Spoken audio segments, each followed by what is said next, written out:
I know you watch our videos and all you see is smooth roads, peaches and cream, sunny and 75 every single day. That is not the case. Because right now I'm embracing the suck. We are just on the outskirts of Goblin Valley and it's wet. It's snowing, it's raining. I had to make a ditch to protect our room from being flooded with a big gooey, ooey clay mud. This is not any kind of dirt I've ever seen where I grew up. But I just happened to come out during a big storm and I thought, you know what? I'm glad I did. So I dug this ditch because all this here was heading straight for our room. So yeah, we're going to start doing some videos, and I think I'm just going to call it Embracing the Suck, because it does happen, folks. I know we only show always the good stuff, well, because mostly it is good, but once in a while it sucks. But check this place out. So there, we called that the Duckhead Rock. And then right there, we're calling that the Snoopy. You can see the nose and the hat on top. And I call this one Two Sisters Hugging, or maybe mother-daughter hugging, and then they were melted by lava or an alien laser beam. Very sad, but that's what I'm calling that one. And look at this cool rock feature right above our camp. The thing is just absolutely incredible. But I'm pretty sure that the hills have eyes.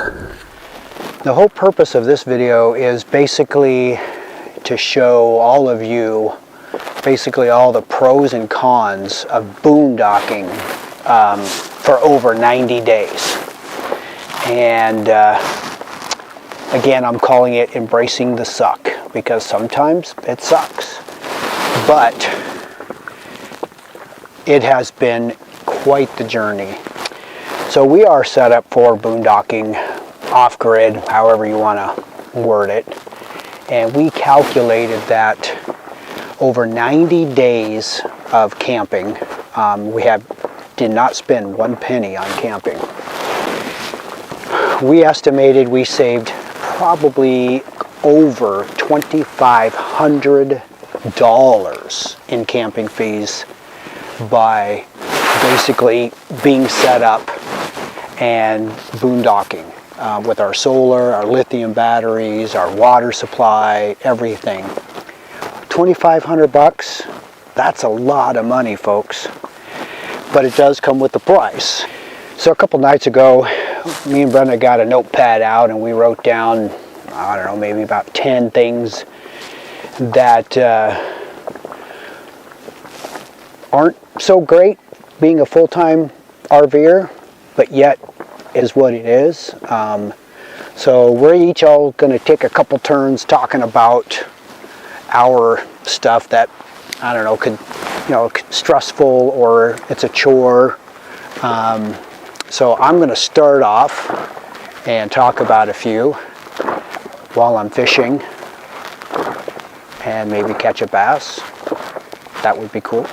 I'm always concerned about water because we are boondocking, and a lot of times we are miles and miles and miles away from fresh drinking water. We never did run out. We did get low a couple times, and we actually had to hike about 2 miles with some portable jugs to a state park because we were camped on the other side. And that was quite a workout. Water's heavy, but we made it through. So that was another one that was, again, a price you pay when you're boondocking, because you just don't have water immediately, you know, just hook up to a faucet and off you go. And then for me also, weather, you know. We have a very small hiker trailer with the attached room, and the room is awesome. But anything over 25 miles an hour, the room, we felt we needed to take it down so we didn't damage it. And we've been in some severe winds. Honestly, I'd rather have it rain and be on the cold side versus having, you know, 30, 40 mile an hour winds. So that was a big stressor too.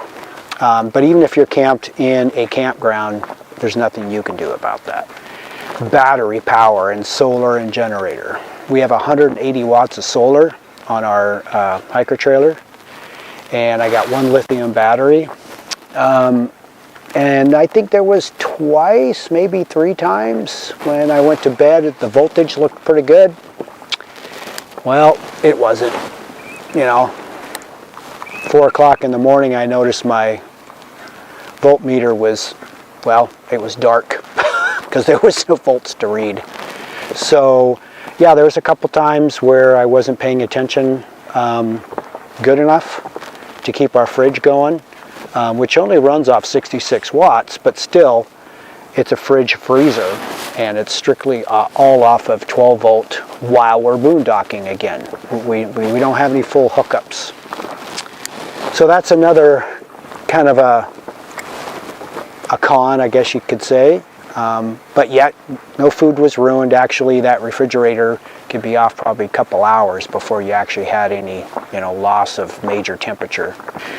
Now, this other situation that arose wasn't expected, and it had nothing to do with boondocking.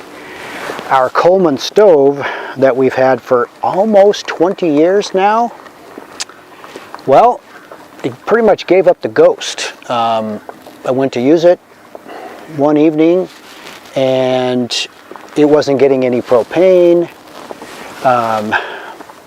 and so that was I do have a little backup, little tiny 1 burner stove, but that's not ideal. I ended up fixing it. The regulator was all clogged up with 20 years of using, you know, propane and stuff like that. So when we were in Scottsdale, Arizona, we ended up picking up a brand new Coleman stove. So again, after 20 years, you know, that one kind of just quit working, and you know, that you got to cook. You know, we didn't have a lot of open fires because of wind and weather. So that was our main cooking thing. So ended up buying a new stove after 20 years. Well, that was my portion of the embracing the suck. But guys, I'm going to let Brenda talk now, and she's going to talk about some of the things that really stressed her out, or, you know, just didn't make you very happy. But the bottom line, everything comes with a price. And like I said at the beginning, we saved well over $2,500 in camping fees so we can boondock. And you know what? I'll do it again and again and again. Because that's a lot of money. And I got to tell you, even though things did not go our way, you know, certain times, it makes a really good story. You know, Brenda's going to talk about the story where she gave me a choice to either drive 120 miles or 62 miles, and it was a 2-minute difference on Google Maps on how, you know, how far away. And of course, why would I want to drive 120 when I can drive 60? Well, that was the most stressful mistake, and like I said, I'm the one that chose the route, but we're going to let her talk about that. And it was so stressful that I wanted to do some videoing, but let's just say it took us almost 2.5 days to do 62 miles. So we're going to let her, and I'll chime in too on that story, because that was absolutely the most stressful. But yet we camped in the middle of the Arizona desert that was, the views and the sunrises and the sunsets were phenomenal. So even though it sucked and it ended up being fine, you know, a few extra scratches on the truck that still irritate me, but that's what it is. So we're going to let her take over from now and finish the embracing the suck. Hey everybody, so yeah, as Rich was talking about, the Google Maps is something that you want to be really, really careful with. We have found that it does misdirect you a little bit now and then, as I'm sure most people are aware of. But we did find ourselves in a bit of a predicament on our first time out to Alamo Lake. And we had the option, and I, as the navigator, am always the one figuring out where we're going, how we're getting there, I should say, and the different routes. And Rich is really good at just saying, take a right, he takes a right. So there's a lot of pressure on me to have us going the right direction. And she has done an exceptional job. And like I said, I want to state right now, she gave me the choice. Totally, yeah. And I have chosen unwisely. Yeah, so I pulled up on the map, and you know how Google Maps always gives you 2 different routes, if not 3 or 4, that says this is the best route, but there's this route or this route. And in looking at the 2 routes, it was, okay, well, there's a couple miles difference, literally like 2 or 3 miles difference. But the time difference was huge. It was half the time to go around this other way. And not wanting to be the only one on the chopping block for that, I looked at Rich and said, okay, you see what I see. Let's make a decision together. He says it was his decision. It really did come down to Rich saying, you know what, this is the route I want to go. And I said, you know what, I agree. So it was both of us making that decision. So let's reconfirm. One was 120 miles and the other was 2 hours and 38 minutes. Yeah. One was 62 miles and 2 hours and 42 minutes. Yeah. So literally a couple minutes difference. But so half the miles. And when you're talking about gas and time, it was, yeah, it made better sense. So we started heading off on this other route, and the road gets narrower and narrower. It's more wishy-washy. It's more pivoted. It gets worse and worse. And as we're going along, it's like, should we turn around? It's like, no. You know, this is the shorter route. Yes. So we did end up staying. We did stay the course, and you know, there's a certain point where you go, shouldn't be doing this. I don't think this is the right way, but we did not trust our gut on that, and we should have. And we won't ever do that again. We'll trust our gut. By the time we were questioning ourselves, we were already pot committed. 1 bar of service, and we were closer to our destination versus turning around and going back. And what we've already went through, we did not want to go through again. In reverse. Because, guys, it was pretty treacherous. We were literally building bridges to get the truck and trailer on this road. And then I started noticing the truck tracks were gone, and all the tracks that were on this so-called road were side-by-side tracks. There was no truck tracks. And again, it was very stressful, but we made it. It took instead of 2.5 hours getting to the lake, it took us 2.5 days to get to the lake. 62 miles. Seriously, we're not exaggerating. We spent 2 nights in the desert. We were totally safe. We knew exactly where we were. There was no time when we were not in a safe situation. Plenty of food, plenty of water. It was just a time situation.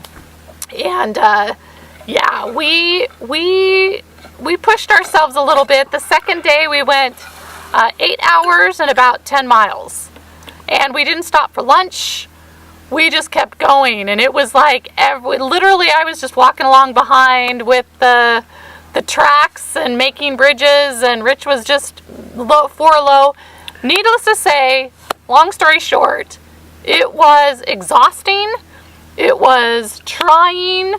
We're still married, so that's great. But note to self, when Google Maps comes up and gives you that option, proceed with caution. Yeah. Pay attention to your gut and your mind and follow suit. That's really all we need to say about that, I think. Yep. Yeah. Yep. So one of the things that we ran into was we do a lot of dirt road driving. 9 times out of 10, when we're finding a spot to camp, it consists of going on dirt roads. So one of these times we found ourselves on a freshly graded road, and one of our windows, which we had shut, jiggled its way open because you're on the dirt road. This much. It just was slightly ajar, and it was such a fine, freshly graded road that the entire inside of our Enola B trailer was covered in a layer of dust. The door to get our stuff out and just went, no! Everything was covered. So we pulled out what we needed, and then the next day we spent at the laundromat washing everything. Our curtains, our bedding, our clothes, everything was covered. It was ridiculous. So after that, we tape our windows shut. Even though I'm pretty sure they're fine, we do tape them shut outside and inside just to make sure that doesn't happen again, because that sucked. And we embraced it. What else? You can be all mad as you want, but you know what? It happened. It happened. What are we going to do? How are we going to fix this? Go to the laundromat. Yep. That's where I had lunch. We had lunch. The last thing that I'm going to talk about is laundry. It's not a big deal. You just find a laundromat, you do your laundry wherever every 10 days or so, we go in and we find a laundromat. Well, recently we went into town. We were in Utah. We're in the middle of nowhere. Hanksville, yeah. Hanksville. Literally the end of the line of everything. Everything just kind of merges there. And there was one laundromat. We went in.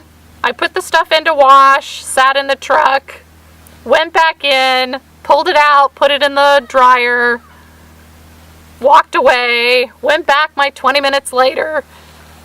Nothing was dry.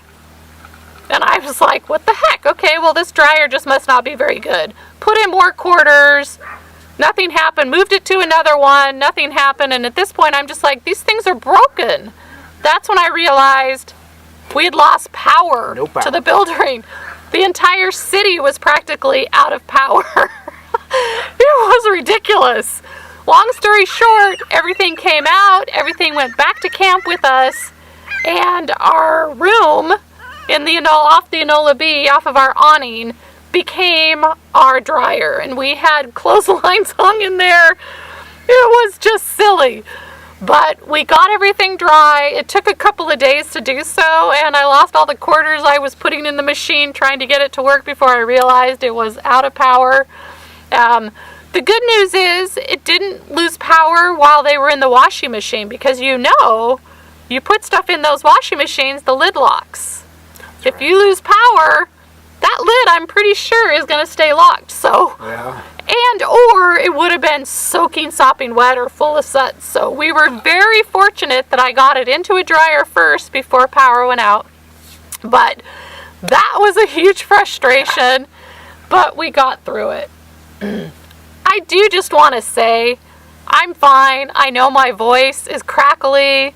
It's been doing this for 6+ weeks. That's why I haven't been on camera very much. I'm embracing this suck right now.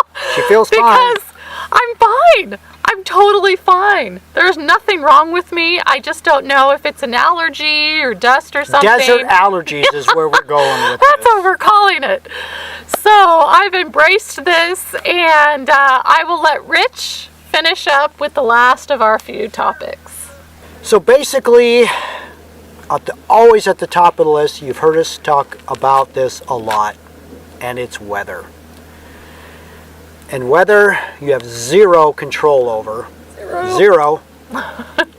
As much as we think we can harness and turn the trailer just the right way, yeah, that works great maybe for that first half a day until the wind changes direction and everything goes to... But, again, guys, the bottom line here, it's all about positive attitude. Because when the wind hits the fan, if you will, there's nothing you can do about it except hunker down, be prepared. All right, guys, we are going to end this portion of this video. And I guess what we're trying to say is whether you're a full-timer or you're going to take some extensive time off and travel, and heck, even if you're just going for 7 days with the family and taking the kiddos out camping, the suck is going to happen. It's just a question of when, where, and what the actual situation is. And the bottom line is what we're trying to tell you is be mentally prepared for stuff to happen. And then when it does, just take a nice deep breath, look at your spouse, and say, honey, everything's going to be just fine. We got to figure this out. We will figure this out. Yeah. We will work through it. And of course, if you're prepared, for the most part, you will get through it. But it's really a mental taxing thing when something happens to literally just lose your mind. And that's what you don't want to do at all. It's just a matter of how you move on and address each situation. And just, I think that the key is to stay calm. Yep, absolutely. Yep. One day at a time, Yep. one thing at a time, one step at a time, one mile at a time. Exactly. Been there. Yeah. So we hope you enjoyed this video. I know it wasn't very exciting, or there wasn't any big fish being caught or anything, but we want to tell the truth at the end of our trip, which this is our last day here on Lake Alamo, last night here in Arizona, and we are heading north back to Eastern Washington. So we just want to indulge that it has been a fantastic journey. Absolutely. We have learned so much. But there were some bumps in the road also. So this is the whole point of this video. I hope you enjoyed it. And we are going to continue as the suck happens. I'm going to get this camera out more often. Yes. And show what can happen, whatever's going to happen. Right out. Yep. And we will catch you guys down the road. Thank you very much for watching. Please subscribe. Give us some thumbs up. And we will see you soon. Take care.